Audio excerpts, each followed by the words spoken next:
Hey everyone, welcome to this video. If you want to know how to share games on Steam, then this video is for you.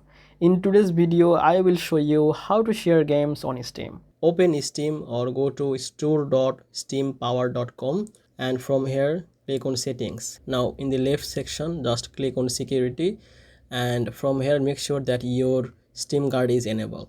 So after that just sign out this account and log in your borrower account here. After logged in your borrower account, again you have to check or enable your Steam card. Now click on Steam, again go to settings and from here you can see there is an option family. Just click on this and click on this create or join Steam family. Now from here just click on join a family if you want to join with someone, or if you want to create a new, click on create a new family.